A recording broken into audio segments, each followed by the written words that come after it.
Mr. President, there's a great deal of activity going on as we seek to conclude the negotiations on so many important issues.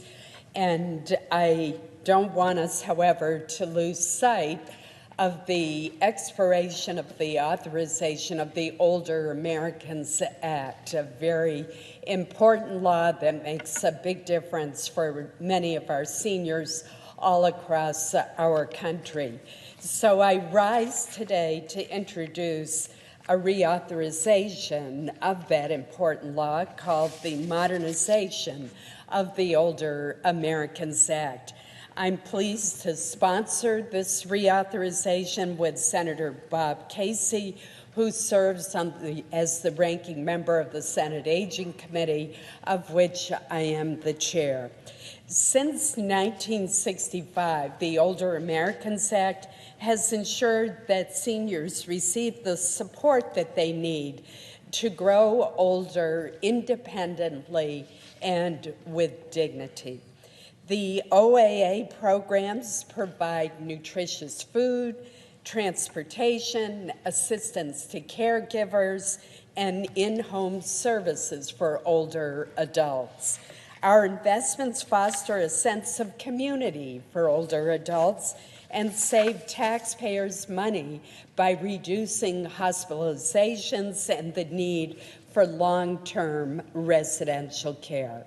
And Mr. President, I know you would agree that most seniors would prefer to remain in the comfort, security, and privacy of their own homes if they possibly can. And it is the programs of the Older Americans Act that help to make that possible. As our population grows older, the demand for Older American Act services has grown as well. For example, Meals on Wheels, perhaps the best known of all the OAA programs, provided seniors with 358 million meals last year. In many states, however, the need is soaring. In Maine, which is the oldest state by median age in the country, there is a waiting list of 400 to 1,500 seniors, depending on the time of the year and the location within our state. This reauthorization helps to ensure that more seniors in need of nutritious food can be served. At $11 a day, a meal is far cheaper than a $2,400 average cost of a daily hospital stay. And let me give you an example of what I mean by that. Using Older Americans Act dollars, the Southern Maine Agency on Aging conducted a pilot study that provided seniors discharged from hospitals with 4 weeks worth of food, of prepared meals. The results were astounding.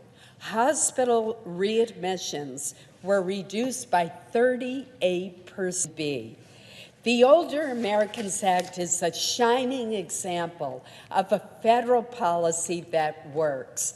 Every dollar invested into the Older Americans Act generates $3 by helping seniors stay at home through highly effective, lower-cost, community-based services. I want to thank the dozens of stakeholders we have worked with over the past several months as we've gotten lots of input in preparing this reauthorization, including the Leadership Council of Aging Organizations, AARP, the National Association of Area Agencies on Aging, Advancing States, the National Alliance for Caregiving, Meals on Wheels America, and the Alzheimer's Association. And I would ask unanimous consent to include these many letters of support in the record. Without objection. Mr. President, I would urge my colleagues to take a look at this bipartisan bill. We're overdue to reauthorize the Older Americans Act This is our opportunity not only to reauthorize it, but to make it even better and more responsive to the needs of America's older Americans. Thank you very much.